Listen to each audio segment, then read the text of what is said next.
మా గౌరవ సీనియర్ శాసనసభ్యులందరినీ కూడా తలకొండపల్లికి తీసుకుపోయి ఇంకెక్కడెక్కడికో తీసుకుపోయి అష్ట దిగ్బంధం చేసి ఎక్కడెక్కడికో తీసుకుపోదాం అనుకుంటే ఎక్కడికక్కడ ప్రజలు స్వచ్ఛందంగా వేలాదిగా ముఖ్యమంత్రి సొంత జిల్లాలోనే ప్రభుత్వానికి చుక్కలు చూపెట్టినారు.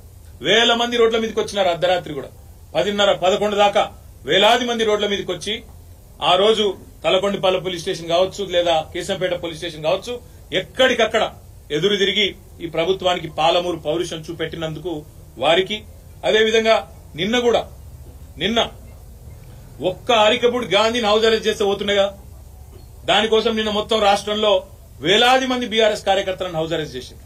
కానీ గాంధీకేమో ముంగట పోలీస్ ఎస్కాట్లు మంచిగా బ్రహ్మాండంగా ఏసీపీలు డీసీపీలు దగ్గరే ఉండి గూండాలను తీసుకొచ్చి ఇక్కడ దాడి చేపించిండ్రు. అక్కడ మాత్రం మొత్తం రాష్ట్రంలో వేలాది మంది మా కార్యకర్తల నాయకులను హౌస్ అరెస్ట్ చేయడం జరిగింది. ఇది ఏ రకంగా మంచిదో రాష్ట్ర ప్రజలు కూడా ఆలోచించాలని చెప్పి కోరుతూ, ఈ హింసాయుతమైన పద్ధతులు 10 ఏళ్లలో తెలంగాణలో ఎన్నడూ తెలంగాణలో ప్రాంతీయం మన రాష్ట్రం ఏర్పడిన తర్వాత ప్రాంతీయ భాష పేరు మీద గాని ప్రాంతీయ తత్వం పేరు మీద గాని ఆంధ్ర తెలంగాణ పంచాయతీలు గాని ఎక్కడ జరగలేదు. 10 ఏళ్ల మా ఆచరణనే దానికి సాక్ష్యం. మేము చెప్పినాం తెలంగాణ వచ్చిన తర్వాత ఈ పంచాయతీలకు మనకు టైం ఉండదు, అభివృద్ది సంక్షేమం దాని మీదే ఉంటామని చెప్పినాం, అట్లే నడిపినాం. కానీ ఇలా హైదరాబాద్ లో ఈ పనికి మాలిన ముఖ్యమంత్రి నాయకత్వంలో కొత్తగా ప్రాంతీయ తత్వాన్ని కూడా రెచ్చగొట్టే విధంగా చిల్లరమల్లర ప్రయత్నాలు చేస్తా ఉన్నారు. ఇవేవి చెల్లవు రేవంత్ రెడ్డి. నువ్వెన్ని రకాల డైవర్షన్ గేమ్లు ఆడినా నిన్ను వదిలిపెట్టాం. 6 గ్యారంటీల అమలు మీద పట్టు పడతాం. ప్రధాన ప్రతిపక్షంగా నీ పార్టీ సంగతి కూడా తప్పకుండా ప్రజాక్షేత్రంలోనే చెప్తామని చెప్పి నేను తెలియజేస్తాం. Thank you. కేటీఆర్ గారు సమాధానం చెప్పండి. పార్టీ విధానమా ఏమిటి ఆంధ్రాకు సంబంధించిన మళ్ళీ అదే చెప్తా ఉన్నా.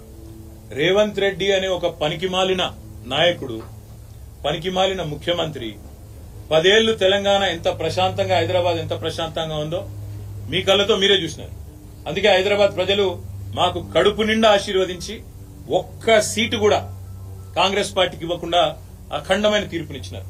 ఇవాళ రేవంత్ రెడ్డి బాధ అంతా ఏంటంటే ఈ హైడ్రా పేరు మీద కూలగొట్టుడు, హైదరాబాద్ లో లేని పంచాయతీలు ఎగేసుడు. ఎందుకంటే ఒక్కటే కారణం, హైదరాబాద్ ప్రజల మీద రేవంత్ రెడ్డి పగబట్టిండు. నాకు ఒక్క ఓటేయలే, ఒక్క సీటు ఇయ్యలే, నన్ను పనికిమాలిన వాడని చెప్పి హైదరాబాద్ ప్రజలు భావించిండ్రు అని చెప్పి పగబట్టి ఇవాళ లేని పంచాయతీలు పెట్టి ఒక చిల్లరమల్లర ప్రయత్నం చేస్తా ఉన్నాడు. ఒకటి మాత్రం పక్క, మేము ముందు చెప్పినాం, ఇప్పుడు కూడా చెప్తా ఉన్నాం, తప్పకుండా హైదరాబాద్ లో ఉన్న ప్రజలందరూ మావారే. కేసీఆర్ గారు ఈనాడు కాదు, తెలంగాణ రాకముందు చెప్పిండ్రు, తెలంగాణ వచ్చినాక చెప్పినారు. ఇక్కడ ఏ ప్రాంతీయ తత్వం గాని ప్రాంతీయ ద్వేషం గాని టీఆర్ఎస్ 10 ఏళ్ల అధికారంలో ఉంటే ఎన్నడూ ఒక చిన్న సంఘటన, ఒక చిన్న ఎఫ్ఐఆర్ గాని, ఒక చిన్న దాడి గాని, ఒక చిన్న ఘటన కూడా జరగలేదు ప్రాంతీయ తత్వం మీద. ఇప్పుడు కూడా ఉండదు, ఉండబోదు. తప్పకుండా మరి గాంధీ చేసిన వ్యాఖ్యలు కూడా ఒకసారి పరిశీలించాలని నేను కోరుతా ఉన్నా. కౌశిక్ రెడ్డి మీద నోటికొచ్చినట్టు బూతులు మాట్లాడడం, నోటికొచ్చినట్టు కౌశిక్ రెడ్డి గారి కుటుంబాన్ని తిట్టడం, బజారు భాష మాట్లాడడం, ఇదేనా రేవంత్ రెడ్డి నేర్పుతున్న సంస్కృతి అని చెప్పి కూడా నేను అడుగుతా ఉన్నా. తప్పకుండా మా పార్టీ పరంగా మాత్రం 100% ఈ ప్రభుత్వాన్ని మాత్రం వదిలిపెట్టాం. ప్రజలకిచ్చిన హామీలు తప్పకుండా నెరవేర్చేదాకా ఎంబడబడతాం అనే మాట మళ్ళీ ఒకసారి చెప్తాం.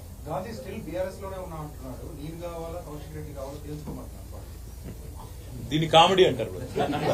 ఎందుకంటే మీరు అడగడంలోనే కామెడీ. నేను చూసిన ఆయన నేనేదో సమావేశం పెడతా మన్ను పెడతా అంటే విలేకరులే అడుగుతారు, ఏ పార్టీ సమావేశం పెడతావు సార్. ఇప్పుడు కొంతమంది ఎట్లయిపోయారంటే రాజకీయాల్లో కమెడియన్స్ కంటే ఎక్కువ హాస్యాన్ని పండిస్తా ఉన్నారు.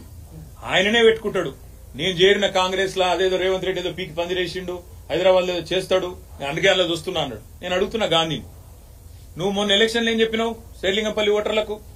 9,500 కోట్ల రూపాయలతో కేటీఆర్ గారు హైదరాబాద్ అభివృద్ది చేసిండు, మా శేర్లింగంపల్లి అభివృద్ది చేసిండు, అందుకే ఓటు అడుగుతున్నా అన్నావు. మరి నేను అడుగుతున్నా గాంధీని, నువ్వే కదా కాంగ్రెస్ లో పోయినావు, 9,500 కోట్ల అభివృద్ది, మరి 9